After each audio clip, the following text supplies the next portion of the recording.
सचमुच आनंद, जितना मर्जी कह लो मेरा अचार कभी भी दादी माँ जितना स्वादिष्ट नहीं बनता। वो सिर्फ सामग्री नहीं, धैर्य और प्यार भी इसमें डालती है, तभी तो उनके अचार में अलग सी बात होती है। तुम भी उनके हाथ का बना अचार खाओगे ना तो बाकी अचार भूल जाओगे। तुम्हारी चटपटी स्वाद भरी बातें सुनकर मन कर रहा है कि अब तो जल्दी से ही पहुंच जाए। वैसे और कितना टाइम लगेगा अभी आनंद हमें गांव पहुंचने के लिए? ज्यादा नहीं, ये मैप 20 मिनट और दिखा रहा है और 20 मिनट में पहुंच ही जाएंगे। राधिका मुंबई में नौकरी करती थी, वहीं उसकी शादी आनंद के साथ हुई थी।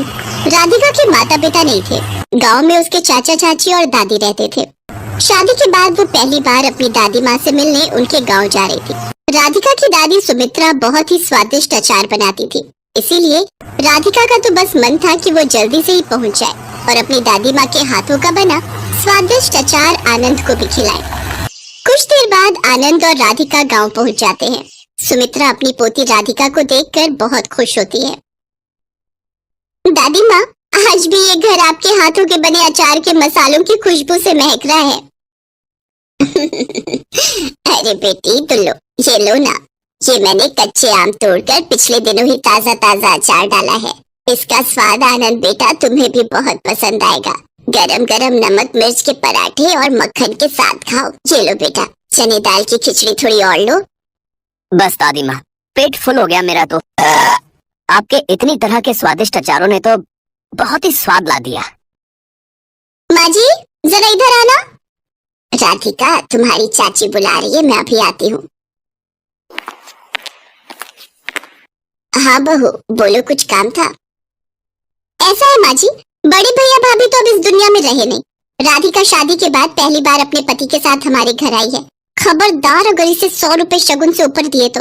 हमारे पास कोई फालतू के पैसे नहीं है, आपका कोई भरोसा नहीं है।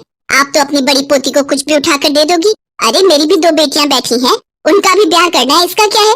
एक बार आदत पड़ गई तो रोज मुंह उठाकर गाँव आ जाएगी। हाँ माँ, पहले ही राधिका की शादी में हम बहुत खर्चा कर चुके हैं। अब ये शादी के बाद अचानक मिलने आ जाएगी, कुछ तो सोचती, क्या पता था। और तुम भी पता नहीं क्या क्या उनके सामने रखे जा रही हो। अभी बस भी करो। और हाँ, ज्यादा रोकने की जरूरत नहीं है। बोल देना कि हमें कहीं जाना है, अपने आप शाम तक चले जाएंगे। कैसी बातें कर रहे हो तुम दोनों? तेरे बड़े भैया भाभी अब इस दुनिया में नहीं है, तो सुरेश बेटा, कम से कम माता पिता बनकर तुम दोनों पहली बार आए बेटी दामाद का सम्मान तो करो। अरे कर तो रहे मान सम्मान, किस सम्मान की बात कर रही हो?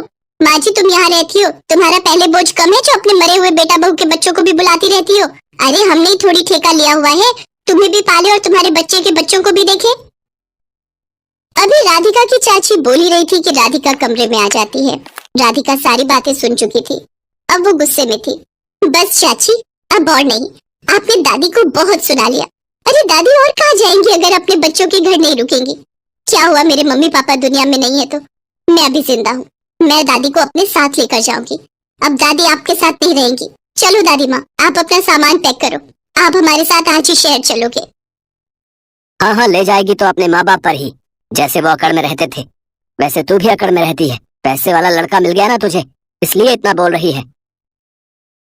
अरे तुम रहने दो जी, इतनी अकड़ में अगर ले जाना चाह रही है तो ले जाने दो ना, देखना 2 दिन बाद वापस आ जाएंगी। सुमित्रा ने बिल्कुल भी नहीं सोचा था कि राधिका और आनंद पहली बार आएंगे और उसके चाचा चाची उसके साथ ऐसा व्यवहार करेंगे।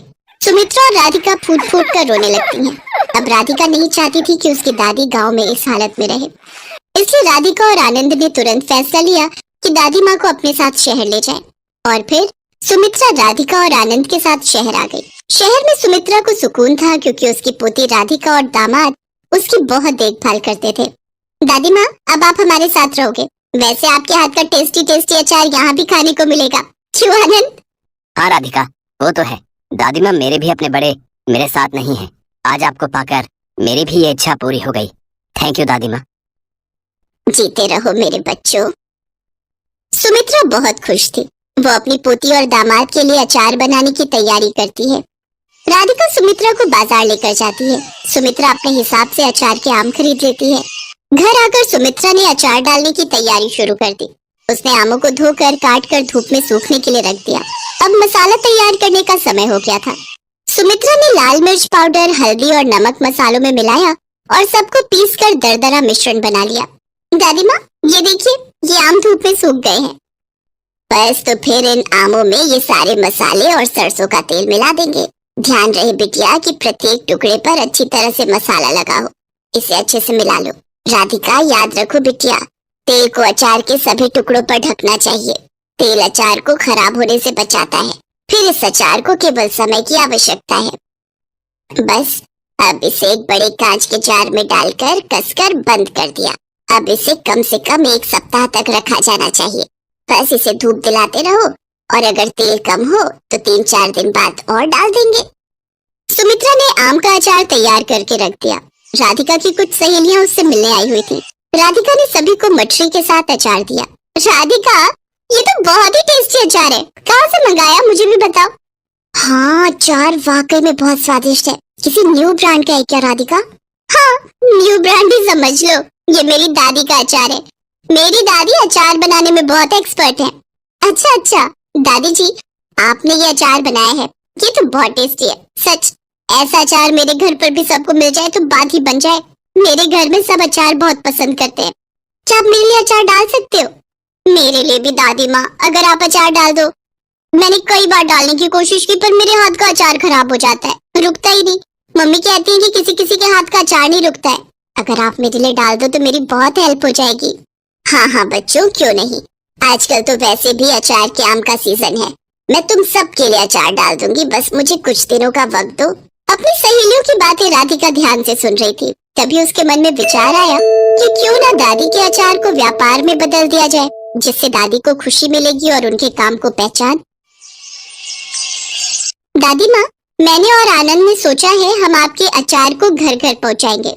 दादी का अचार अब हर घर पहुँचेगा। हाँ दादी माँ, आपके बनाए अचार की तारीफ बहुत लोग करते हैं, तो क्यों ना आपके हाथों के अचार को एक नई पहचान मिले। राधिका और आनंद की बातें सुनकर सुमित्रा की आंखों में खुशी के आंसू आ जाते हैं। जिस सुमित्रा की उसके छोटा बेटा बहू ने कदर नहीं की, आज बड़े बेटा बहू की बेटी, उसकी पोती और दामाद उसकी कितनी मदद कर रहे हैं, उसे कितना सम्मान दे रहे हैं, ये उसे दिखाई दे रहा था। और फिर सुमित्रा के अचार को पहचान मिली। दादी का अचार हर घर पहुंचा, जिसका सारा श्रेय राधिका और आनंद को जाता था। राधिका और आनंद जैसे बच्चे अगर किसी घर में हो तो उस घर में बड़े बुजुर्गों की बहुत इज्जत होती है और बड़े बुजुर्गों का तजुर्बा उन बच्चों के हमेशा काम आता है। हमारे बड़े बुजुर्ग तो अपने बच्चों में ही अपनी खुशी ढूंढते हैं, पर कुछ बच्चे बड़ों को अहमियत नहीं देते और उनके सिर से बड़ों का आशीर्वाद अपने आप ही हट जाता है। सुमित्रा के छोटे बेटा बहू को जब ये बात पता चली तो उन्हें अपने ऊपर बहुत पछतावा हुआ। सुमित्रा ने उन्हें माफ तो कर दिया, लेकिन वापस उनके पास नहीं गई। वो अब राधिका और आनंद के साथ ही रहती थी और उसकी असली खुशी उन्हीं के साथ थी।